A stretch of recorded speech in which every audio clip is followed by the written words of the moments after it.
Ils vous interdisent ce que Dieu vous permet. Les docteurs de la loi vous ont commandé de manger de la viande licite, et donc d'acheter vos viandes dans les boucheries que l'on dit halal, et non ailleurs. Car ils ont vu en vous cette faiblesse d'esprit qui plaît aux malins, et que, tout comme Satan qui vous urine dans les oreilles au matin, parce que vous avez cessé de prier, ils sont tombés dans l'appât du gain. Moi je vous dis qu'ils vous ont menti, et qu'ils font de vous des bêtes dociles, et que vous-même êtes la cause de cela. Car rien de la lettre du Coran affirme ce que les docteurs de la loi affirment à ce propos. En effet, Dieu ne dit-il pas « Vous sont permises aujourd'hui les bonnes nourritures, vous est permise la nourriture des gens du livre, et votre nourriture leur est permise ?» Je vous le demande, croyez-vous en la parole de Dieu ou bien faites-vous les sourds, alors que Dieu vous a attribué le pouvoir d'entendre? Mais vous n'entendrez que lorsque Dieu le voudra, car il guide qui il veut sur la voie droite. On vous a dit qu'il fallait commander à vos enfants de ne point manger de viande dans les écoles des chrétiens, car elle est illicite. Les docteurs de la loi vous disent que la viande d'aujourd'hui n'est plus la viande d'hier, que si vous mangez la viande des chrétiens, ce n'est en fait que de la viande païenne. Mais savent-ils mieux que Dieu ce que Dieu veut? Écoutez, on avait offert de la viande au prophète, sur lui la paix, et quelques-uns de ses disciples lui affirmèrent qu'ils avaient un doute quant à la provenance de cette viande. Était-elle de provenance païenne ou des gens du livre? Et le prophète de répondre, prononcez le nom de Dieu et mangez. Alors moi je vous le dis, mangez de leur viande, et n'en faites pas un point de polémique et de division.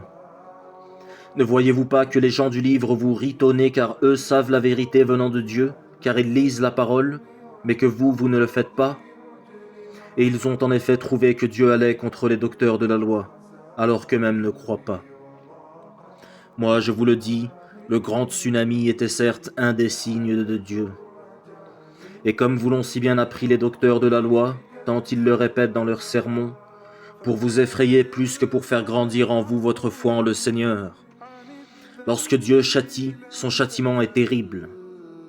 En effet, n'avez-vous pas vu de vos propres yeux ces corps d'enfants et d'adultes, car Dieu, quand il châtie, n'épargne personne, qui gisaient, complètement déchiquetés, bercés au rythme des vagues qui s'étaient apaisées au bord d'une plage? La grande vague était passée en effet, et tout avait disparu. Ceux qui étaient là la veille n'y étaient plus. Et quant à ceux que Dieu a épargnés de par sa miséricorde, n'avaient plus qu'à pleurer leur mort. Les maisons se sont effondrées, et tout était cassé. Et ceux qui étaient occupés à jouer quelques secondes plus tôt, au lieu de proclamer la gloire du Seigneur en toute vérité, Dieu les a tués. Mais il les a châtiés comme un père gifle son fils lorsqu'il a dépassé les limites. Car qui peut dire s'ils ne sont pas maintenant en sa présence, réjouis d'avoir enfin connu leur deuxième mort? Car Dieu est certes plein de miséricorde et de compassion envers ses créatures. Et moi je vous le demande, ô docteurs de la loi, mais sur qui s'est abattu ce châtiment? Ce châtiment que vous qualifiez de terrible, et qu'il est en effet, si ce n'est sur ceux que l'on nomme les musulmans. Ne sommes-nous pas censés être des justes et la meilleure des communautés?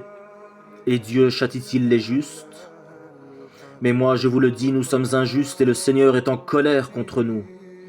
Car de tous les peuples et de toutes les nations, nous sommes devenus les plus vils. Nous n'avons aucune tolérance pour notre prochain. Mais moi je vous le dis, ô docteurs de la loi, que vous, votre châtiment à vous sera encore plus terrible que cela, car vous prêchez le contraire de ce que Dieu veut pour nous. Donc mangez de leur viande, et que vos enfants dans leurs écoles mangent de leur viande en toute quiétude, car qui est plus injuste que celui qui interdit ce que Dieu vous a permis? Qu'Allah nous guide. Amin.